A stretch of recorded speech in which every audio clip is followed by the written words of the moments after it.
नमस्कार. 20 तारखेला विधानसभेच्या निवडणुका आहेत आणि आता मी म्हटल्याप्रमाणे उमेदवार पक्ष या संदर्भातली ही निवडणूक नाही. ही निवडणूक आहे दोन धर्मांमधली.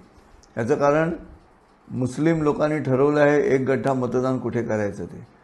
त्यांच्या मनात वेगळाच प्लान आहे जो आमच्या अनेक राजकीय पक्षांच्या लक्षात येत नाही. पण तुम्ही आम्ही तर सामान्य नागरिक आहोत. आमच्या लक्षात यायला पाहिजे की 20 तारखेला काय करायचं आहे. तर ते तुमच्या मनात निर्माण होण्यासाठी एक कविता मी तुमच्यासमोर सादर करतो. ऐका. एकदा तरी म्हणा हिंदूनो, हिंदुस्तान आहे आमचा. सोमनाथचं मंदिर तुटलं तरी आम्ही बसलो गप्प. ज्याला वाटलं त्यानं लुटलं तरी आम्ही बसलो गप्प. युगायुगांची कथा आमची कच खाणारी आहे गाथा आणि आक्रमकांच्या चरणावरती आम्ही ठेवला लाचार माथा. भाळावरचा हा कलंक भेकड आता पुसून टाका कायमचा आणि एकदा तरी म्हणा हिंदूनो, हिंदुस्तान आहे आमचा. जिना म्हणाले अल्पसंख्याक मुस्लिम धोक्यात आहे, त्याला त्याचं स्थान हवं. हिंदूंचं आम्हाला ठाऊक नाही, आम्हाला पाकिस्तान हवं.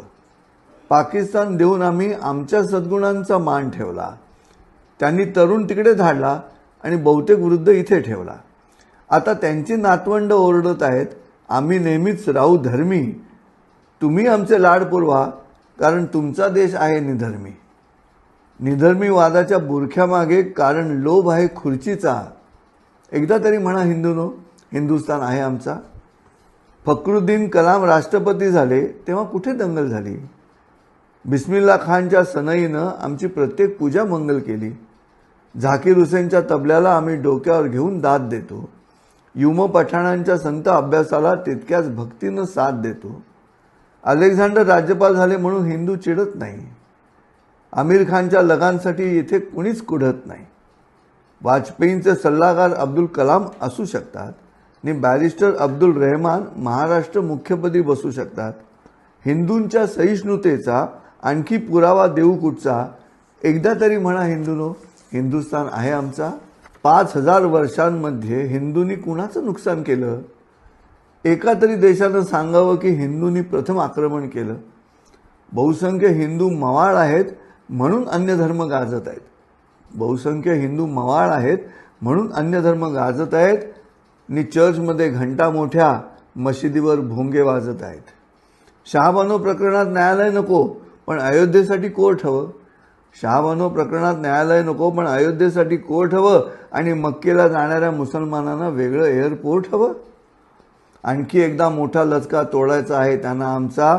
एकदा तरी म्हणा हिंदूनो, हिंदुस्तान आहे आमचा.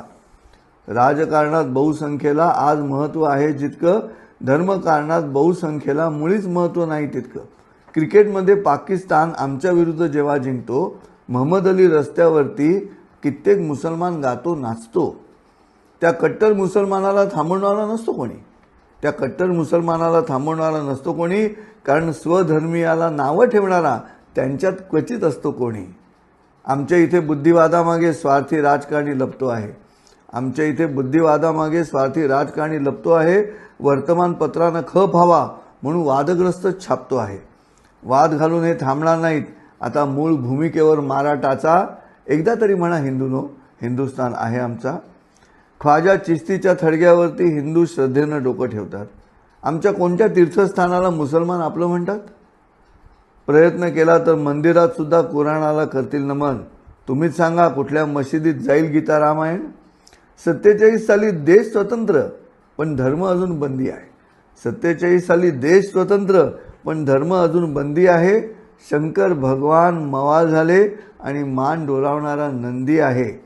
तिसरा डोळा उघडा हिंदूनो, तिसरा डोळा उघडा हिंदूनो तर धर्म स्वतंत्र होईल तुमचा. एकदा तरी म्हणा हिंदूनो, हिंदुस्तान आहे आमचा. आणि हा तिसरा डोळा उघडण्याची तारीख आहे 20 नोव्हेंबर. विसरू नका, 20 नोव्हेंबरला तिसरा डोळा उघडा आणि आपला हा हिंदू धर्म वाचला पाहिजे अशी व्यवस्था करा. नमस्कार.